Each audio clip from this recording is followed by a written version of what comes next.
What's up everyone, and welcome to episode 7 of my State of Xbox Game Studios series. Unfortunately, much like episode 3 with Undead Labs, this is going to be a negative episode, as this time we're looking at what was supposed to be Xbox's answer to PlayStation's premier studios, The Initiative. However, this is the one video I'd recommend you watch the whole way through.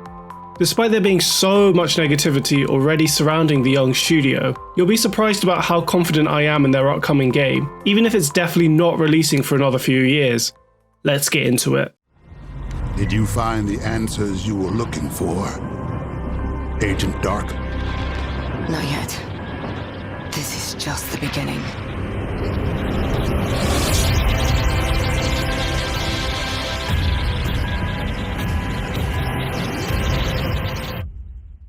Founded in 2018 and announced at that year's E3, the Initiative was internally created by Microsoft to produce what Xbox described as quadruple-A games that revival the tentpole blockbuster exclusives on PlayStation, like God of War and The Last of Us. That's why the company is based in Santa Monica, California, as this made it possible to poach people from big neighboring developers. For example, the studio is led by Daryl Gallagher, who was previously studio head of Crystal Dynamics. Other veterans were also recruited around the area, including the writer of Red Dead Redemption, the lead producer of 2018's God of War, and Drew Murray, creative director of Sunset Overdrive, as well as people from BioWare, Respawn, Blizzard, and even Naughty Dog. After the announcement, there'd be no further updates until the 2020 Game Awards, when it was announced that they were working on a Perfect Dark reboot. It was described as an eco-sci-fi adventure that will still star the iconic character Joanna Dark, whose talents would rival Lara Croft, but would do so in first person. This was great news for the Perfect Dark fans like me who were clamoring for the next chapter in the franchise. I loved the original N64 game so much that I got the expansion pack specifically for it so I could play the campaign. Its successor, 2005's Perfect Dark Zero, was a launch game for the Xbox 360, and it was the primary reason why the 360 was the first console I bought that generation, despite owning a GameCube and PS2 and not an original Xbox. I know it's seen as a poor follow-up to the 2000 original, but I still enjoyed it, especially the online multiplayer. Anyways, despite the trailer only being a CGI teaser, for this one, it was understandable. The studio wasn't even 2 years old, and most of that period was figuring out how to create a working development environment under lockdown. It was just great to see Perfect Dark was returning, and to know what this self-proclaimed quadruple-A PlayStation rival was working on. But then E3 2021 came and went with no update, and I got a little worried. Then, my worry was exacerbated in September 2021, when the Initiative announced that Perfect Dark would be developed in partnership with the then Square Enix subsidiary, Crystal Dynamics. Furthermore, this announcement was done via a couple of tweets, just before close of business on a Friday. It basically screamed, "Hey, this is bad news we're trying to bury," especially as the tweet mentioned they're still somehow in early development, over 3 years after the studio was formed. It's clear something wasn't right, and then in March 2022, we found out what went down.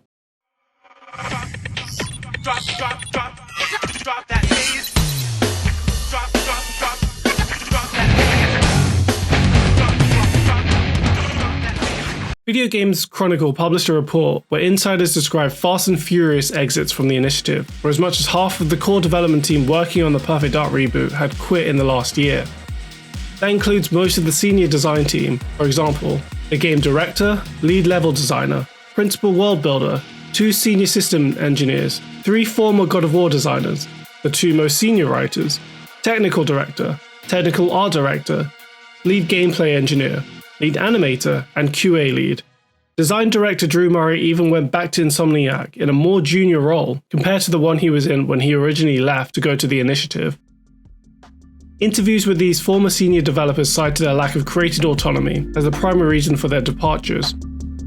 Apparently, this top-down development hierarchy was primarily due to studio heads Gallagher and Neuberger, who were originally at Crystal Dynamics, where games were made with the top-down direction.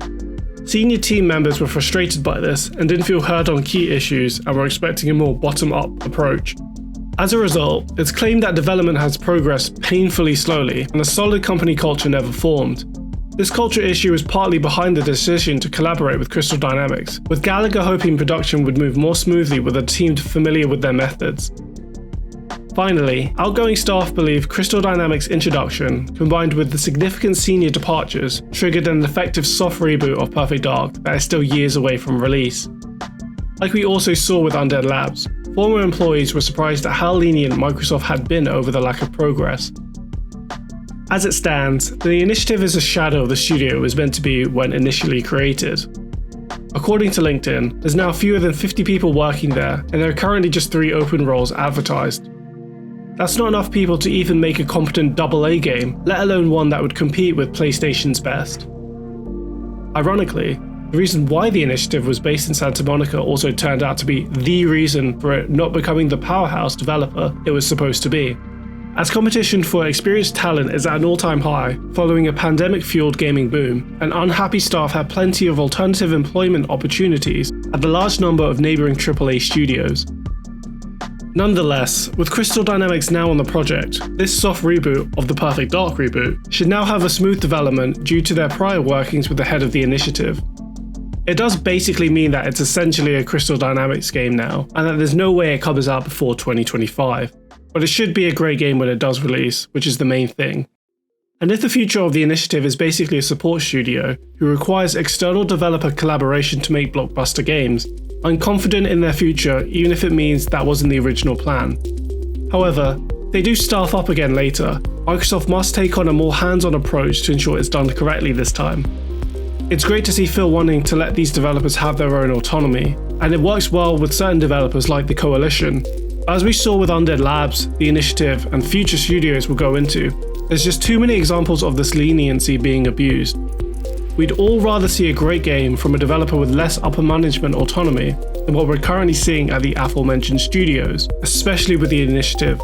It's just a terrible look when they were meant to be the PlayStation killer, and so far the only thing they've killed is years of wasted development time.